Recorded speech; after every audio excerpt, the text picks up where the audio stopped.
वाला अग्रसेन नगर का आरओबी एक बहुत बड़ा चूरू शहर के लिए ज़रूरत भी थी और उसी के बारे में काफ़ी इश्यूज़ हैं जिनके बारे में मैं टाइम टू टाइम बीते हुए दो महीने से बोल भी रहा हूं और आप लोगों ने उनको through media, through social media, newspapers के मार्फत पढ़ा भी होगा, देखा भी होगा।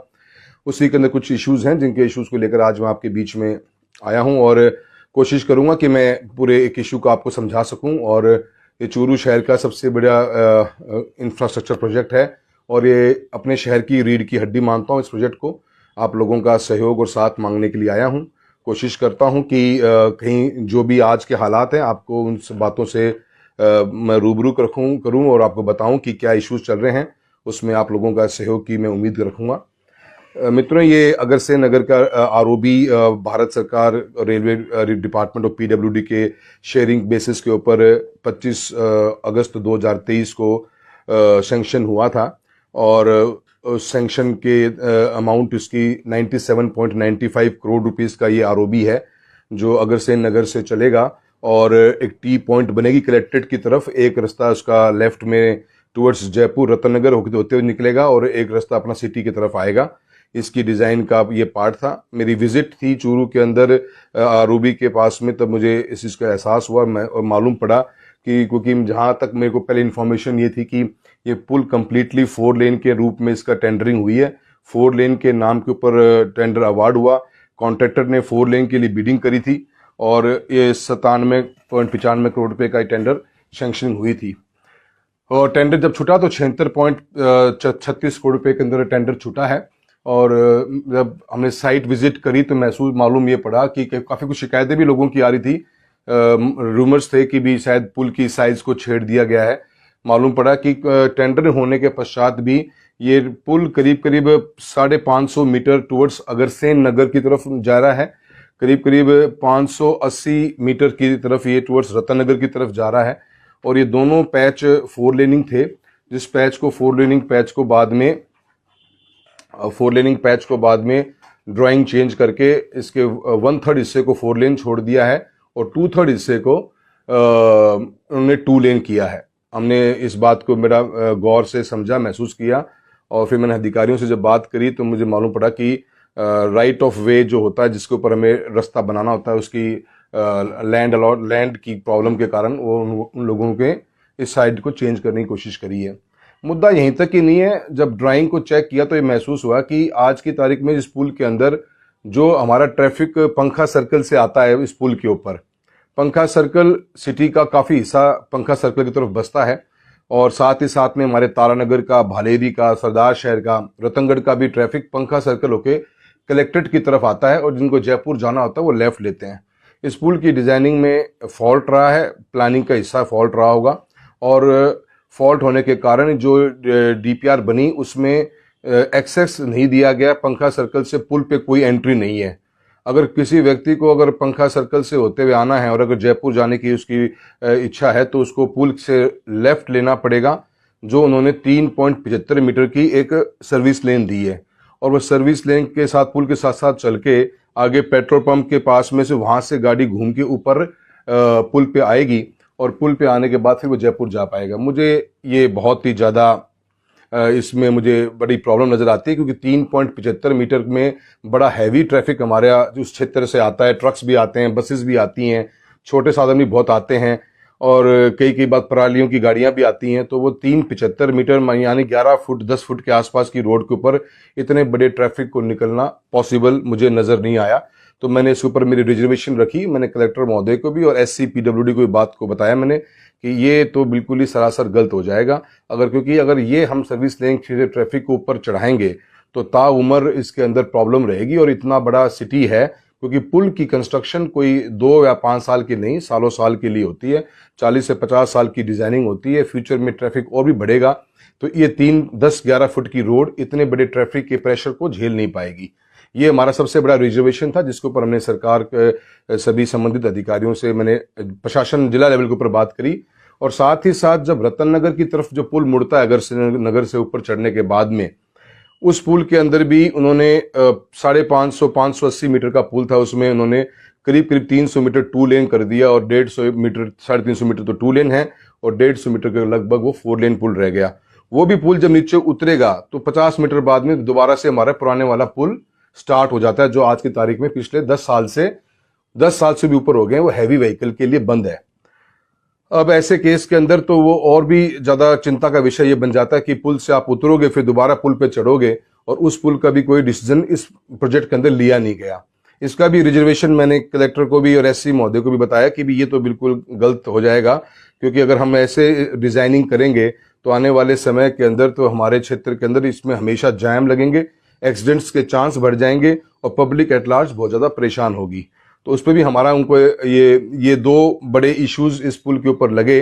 साथ साथ में जो 4 लेनिंग का हिस्सा 2 लेनिंग किया, वो थर्ड सबसे बड़ा इसका प्रॉब्लम है।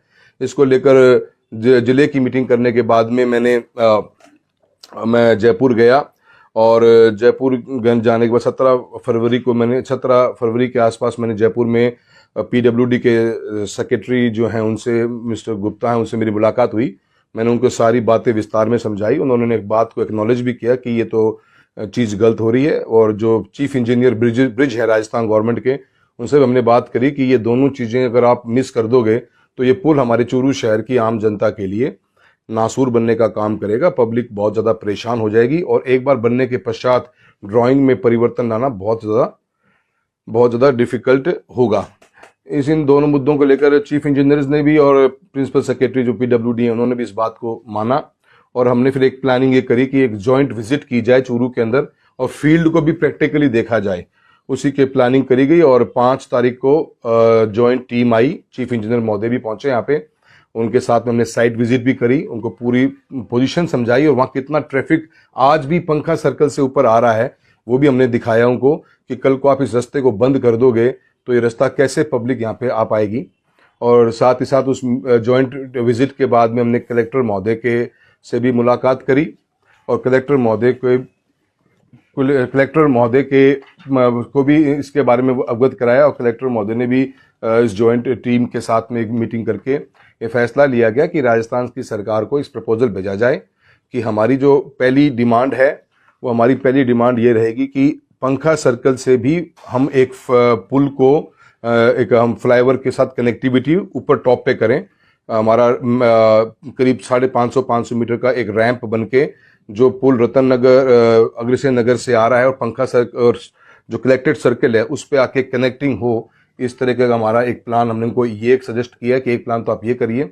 सेकंड, जो रतन नगर की तरफ हमारा पुल नीचे उतर रहा है उसको नीचे ना उतार के उसको एलिवेटेड किया जाए, और एग्जिस्टिंग जो पुल है जिसको सालों साल तक पीडब्ल्यूडी ये बात मानता रहा कि इस पुल को डिसमेंटल करने पड़ेगा, आईआईटी की टीम्स भी आई और इसको डिसमेंटल करने की बात चल रही थी। आज उस बारे में बात की जाती है कि वो अभी सरकार ने कुछ दिन पहले घोषणा करी है कि 20 करोड़ रुपए सैंक्शन करें उसके रिपेयर के लिए, उसको चेंज करने के लिए। तो हमने दूसरा सजेशन उनको ये दिया है कि इसको आप रिपेयर करें, डिसमेंटल करें, जैसे भी टेक्निकल जो भी डिपार्टमेंट बोलता है।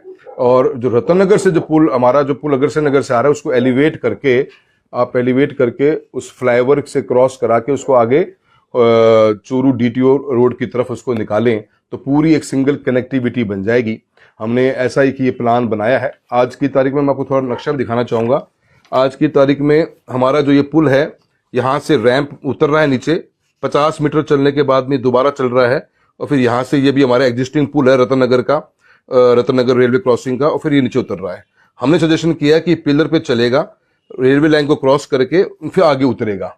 इसके उतरने से अपने को बहुत बड़ा फायदा ये मिलेगा, आप समझेंगे इस बात को कि इससे अपने को फायदा ये होगा कि अपनी पूरी की पूरी ये जो ट्रैक है ये 4 लेनिंग हो जाएगी, और 4 लेनिंग होने के बाद में ये टुवर्ड्स डीटीओ ऑफिस उतर जाएगी। इस मकसद से हमने ये प्लान हमारा कलेक्टर चूरू महोदय के मार्फत से हमने एससी जो चीफ इंजीनियर ब्रिज है उनको भी दे दिया है। और साथ ही साथ में अभी हमारा एग्जिस्टिंग पुल की जो स्थिति है अपन ये देखेंगे, ये अपना अग्रसेन नगर है, और अग्रसेन नगर से हम यहाँ आते हैं, यहाँ से हम चूरू सिटी में जा रहे हैं, फिर यहाँ से अभी ये हिस्सा जो चौड़ा है ये 4 लेन है, फिर ये 2 लेन हो जाता है। ऐसे ही ये रतन नगर की तरफ जा रहे हैं, ये 4 लेन है, फिर ये 2 लेन, और फिर ये अपना एग्जिस्टिंग ब्रिज है, ये इतना गैप है। अभी हमने जो प्रपोजल दिया है उनको कि पंखा सर्कल से जो रोड आ रही है वो भी यहाँ पे पुल पे आके ऊपर मिले। इसके मिलने से अदरवाइज उन्होंने भी क्या प्लानिंग करी है, यहाँ से आके यहाँ आप लेफ्ट लो 10 फीट की रोड के ऊपर, आगे जाए घूम के आओ और फिर पुल के ऊपर चढ़ो। ये जो चीज हो रही है, ये 1-2 दिन की तो बात होती है, महीने 2 महीने की बात होती है, तो हम समझ जाते हैं ये ताउम्र की खेल हो जाएगा। इसलिए हमारी पहली डिमांड कि पंखा सर्कल से भी कनेक्टिविटी हो, और इस कनेक्टिविटी को भी हम स्ट्रेट अवे में सीधा एक एलिवेटेड रोड के मार्फत से आगे लेके जाएं, ये हमारा प्लान है। साथियों, ये वो मुद्दे हैं क्योंकि चूरू के अंदर डेवलपमेंट पे लेके हमारा जो फोकस रहा है, इसमें कई बार राजनीति बीच में आती रहती है।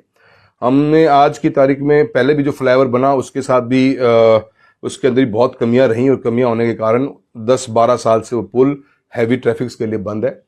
हमारे चूरू के अंदर अनेकों डेवलपमेंट के प्रोजेक्ट्स आए। मैं इसको पॉलिटिकल इशू नहीं बनाना चाहता, पर मैं ये तो जानता हूं कि एक सांसद होने के नाते मेरी जिम्मेदारी है कि मैं आप मेरे चूरू के जितने शहर के निवासी हैं, आसपास के गांव के लोग हैं जो इस रोड को रोज यूज करने वाले हैं, उनके लिए मेरा फर्ज है कि मैं आप लोगों को इसके अवगत कराऊं, रूबरू हूं आपसे, और ये बताऊं कि ये लिटरली बहुत बड़ी प्रॉब्लम है। और इस प्रॉब्लम के अंदर मुझे आप लोगों का साथ भी चाहिए। हमने सरकार के सभी एजेंसीज को इसमें इन्वॉल्व कर लिया है। पीडब्ल्यूडी के चीफ इंजीनियर से मुलाकात हुई, चीफ इंजीनियर ब्रिज के साथ में मुलाकात हुई, प्रिंसिपल सेक्रेटरी से मुलाकात करी, डिस्ट्रिक्ट लेवल पे कलेक्टर महोदय से मुलाकात करी, एससी से मुलाकात करी है, सबको अवगत कराया है, और हमने इनको यही गाइड किया है कि आप इसकी ड्राइंग को चेंज करिए। 20 करोड़ रुपए की आपने सैंक्शनिंग कर दी है पुराने पुल के लिए, एडिशनल करीब 15-16 करोड़ रुपए, 17 करोड़ रुपए इस प्रोजेक्ट के अंदर ऑलरेडी बचे हुए हैं। ये करीब 35-36 करोड़ बन जाते हैं। हमें 50 करोड़ रुपए की और एडिशनल रिक्वायरमेंट है। 50 करोड़ रुपए हमें और एडिशनल मिल जाते हैं तो ये 80-90 करोड़ रुपए का ये टोटल प्रोजेक्ट हमारा कंप्लीट हो जाएगा, और ताउम्र चूरू शहर के लिए एक ये फायदे का काम करेगा। राजनीति से ऊपर उठकर इसमें कोई मेरा या तेरा नहीं, किसी की वाई लूटने का काम नहीं, पर ये आम जनता के हित का काम है।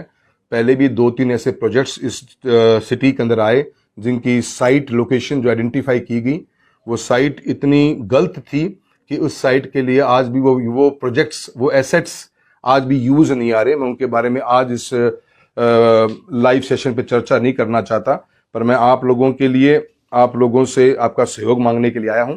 एक हैशटैग चलाया हमने, हम चाहते हैं सोशल मीडिया के इस प्रोफाइल के ऊपर हम सब लोग जुड़े, हर शहरवासी इस पे जुड़े, हर शहरवासी इसके अंदर अपना योगदान दे। धरना प्रदर्शन अभी मैं करना नहीं चाहता, हमने सरकार को मौका दिया है। हम उम्मीद करते हैं कि बजट की लास्ट स्पीच के टाइम पे मुख्यमंत्री महोदय चूरू की जनता के लिए ये 50 करोड़ रुपए की एडिशनल सौगात देने का काम करेंगे, ताकि लाइफ लॉन्ग ये जो हमारी प्रॉब्लम है, ये पुल नहीं हमारे जीवन का नासूर बन जाएगा। पुल हमारे जीवन के अंदर रोजमर्रा की जो लाइफ है हमारे लिए नासूर बनेगा। इस प्रॉब्लम को सॉल्व करने के लिए हमारे पास यही बेहतरीन टाइम है। अगर हम आज चूक गए और हम अब चूक गए तो हमें सालों साल लड़ना पड़ेगा इस पुल को ठीक कराने के लिए। मेरा ये मानना है और मैं पूरी उम्मीद करता हूं कि आप लोगों को मुझे आशीर्वाद और साथ मिलेगा।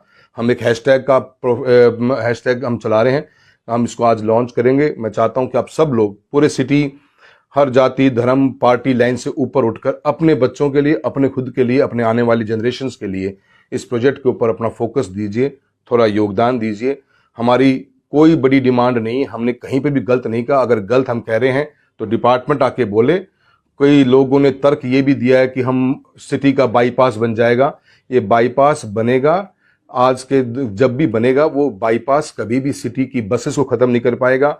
वो बाईपास कभी भी सिटी में आने वाले ट्रक्स जो लॉजिस्टिक सप्लाई करते हैं, जो रोजमर्रा की जरूरतें, हमारी गैस है, पेट्रोलियम है, हमारे डेली के हमें परचून का हमारा सामान जो गाड़ी लेके आती हैं, उनको कभी भी बाईपास खत्म नहीं कर पाएगा। हमारे छोटे व्हीकल हैं वो हमारे कभी हट नहीं पाएंगे। और 10 फीट की रोड से, मैं दोबारा से बोलना चाहूंगा, 2 मुद्दे इसमें इंपॉर्टेंट हैं। इसमें 2 मुद्दे जो इंपॉर्टेंट मेरे वो ये हैं कि पंखा सर्कल से आज की तारीख में इस पुल के ऊपर कोई कनेक्टिविटी नहीं, हमें वो कनेक्टिविटी चाहिए। सेकंड, रतन नगर के अंदर जो हमारा एग्जिस्टिंग फ्लाईओवर जो खराब हो चुका है, जो हैवी व्हीकल्स के लिए बंद है, उसको डिसमेंटल करें, रिपेयर करें, तो उसकी कनेक्टिविटी एक एलिवेटेड रोड के रूप में हो, जो इस रतन जो अगरसेन नगर से आने वाले पुल के साथ कनेक्ट हो जाए।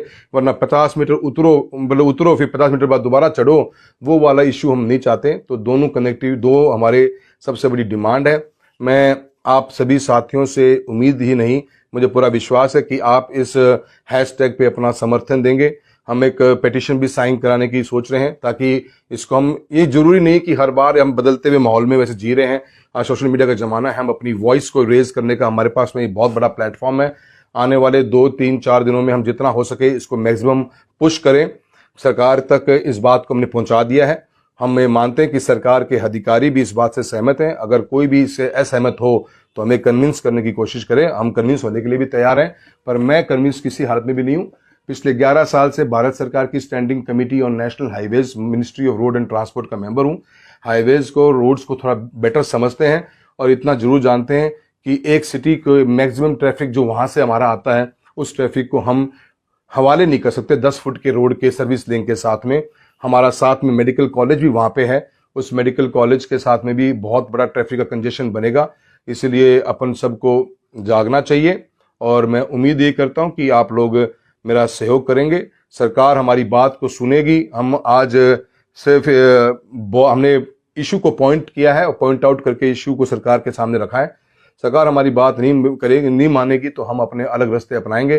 पर आज मैं चाहता हूं कि चूरू शहर जो हमारा शहर है, इस शहर का एक बड़ा प्रोजेक्ट आ रहा है। इस बड़े प्रोजेक्ट के अंदर जो गलतियां जो डीपीआर बनाने के समय पे हुई हैं, जो गलतियां आज अधिकारी कर रहे हैं, जो उनको पता है वो बंद कमरों में तो हाँ भी भरते हैं कि यहाँ ये गलत हो रहा है, उनको हमें आज रोकना है। हमारे आने वाले कल के लिए रोकना है। आप लोगों का सहयोग मांगता हूं। ये आप अवश्य इसको समझ लें। हमारी डिमांड पंखा सर्कल से आने वाले इस रोड की एक इंपॉर्टेंट है हमारी ये, और सेकंड हमारा ये एलिवेटेड रोड जो हमें रतन नगर की तरफ जाने वाला चाहिए। आप लोगों से उम्मीद करता हूं कि इस हैशटैग को आप जितना ज्यादा हो सके पुश करिए, सपोर्ट करिए चूरू के लिए, चूरू के आरओबी के लिए। सब खड़े होइए, स्टैंड अप फॉर चूरू। ताज़ा खबरों के लिए विजिट करें द फैक्ट इंडिया की वेबसाइट और डाउनलोड करें द फैक्ट इंडिया ऐप।